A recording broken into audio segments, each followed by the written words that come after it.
মার্কিন মুলুকে প্রেসিডেন্ট হিসেবে ক্ষমতা গ্রহণের পরই গোটা বিশ্বকে উল্টে পাল্টে দিচ্ছেন ডোনাল্ড ট্রাম্প। তার কলমের এক একটা সই, এক একটা আদেশ।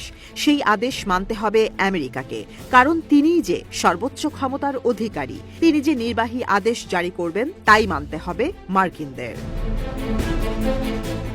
শুধু আমেরিকানরাই না, তা মানতে বাধ্য গোটা বিশ্বের মানুষ। কেননা আমেরিকার সঙ্গে স্বার্থ সংশ্লিষ্ট বিষয়ে কোনো না কোনোভাবে জড়িত প্রতিটি দেশ। দ্বিতীয় মেয়াদে যুক্তরাষ্ট্রের ক্ষমতা গ্রহণের প্রথম দিনই অভিবাসী নিয়ে বেশ কঠোর অবস্থানে ট্রাম্প। অবৈধ অভিবাসীদের ছাড়তে হবে আমেরিকা, সেই সঙ্গে সীমান্ত দিয়ে অনুপ্রবেশ ঠেকাতে নিয়েছেন কঠোর পদক্ষেপ। মেক্সিকো সীমান্তে জারি করেছেন জরুরি অবস্থা। সবচেয়ে দুঃসংবাদ হল, তার আদেশেই বাতিল হয়েছে জন্মসূত্রে মার্কিন নাগরিকত্ব পাওয়ার সুযোগও।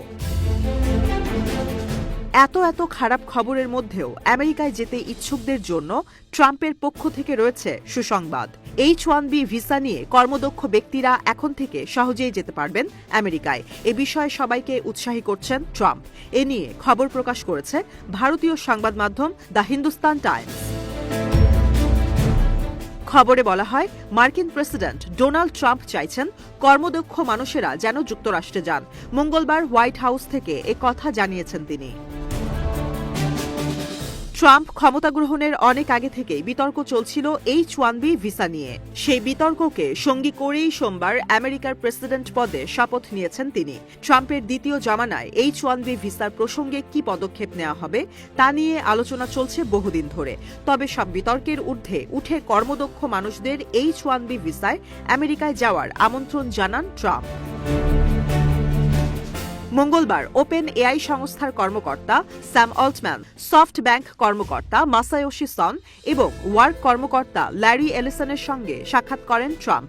এরপর জায়ান্ট এই তিনটি সংস্থার কর্তাকে নিয়ে হোয়াইট হাউস থেকে যৌথ সাংবাদিক বৈঠক করেন তিনি। সেখানে ভিসা বিতর্ক প্রসঙ্গে ট্রাম্প বলেন, অত্যন্ত দক্ষ ব্যক্তিদেরকেই আমার পছন্দ, এমনকি যাদের যোগ্যতা নেই এমন ব্যক্তিদের প্রশিক্ষণ এবং সাহায্য করার জন্য যদি কেউ আসেন তাকেও আমি পছন্দ করি। ট্রাম্প চান রেস্টুরেন্টের ওয়েটার কিংবা কৃষিক্ষেত্রের কোনো লোকবল, সবাইকেই দক্ষ হতে হবে, তবেই আমেরিকার দরজা তাদের জন্য খোলা, মিলবে সব সুযোগ সুবিধাও। কর্মদক্ষ মানুষকে আমেরিকায় যেতে হলে মূলত H-1B ভিসা লাগে। 2020 সালে ট্রাম্পের আমলে এই ভিসা সাময়িকভাবে বন্ধ করে দেওয়া হয়েছিল। এবারের ভোটের আগেও এই ভিসায় বিদেশ থেকে কর্মী আনার বিরুদ্ধে সুর চড়িয়েছিলেন তিনি। তবে ট্রাম্পের শপথ গ্রহণের ঠিক আগেই আমেরিকার ডিপার্টমেন্ট অব হোমল্যান্ড সিকিউরিটি সম্প্রতি এই ভিসার নিয়মে বেশ কিছু পরিবর্তন এনেছে।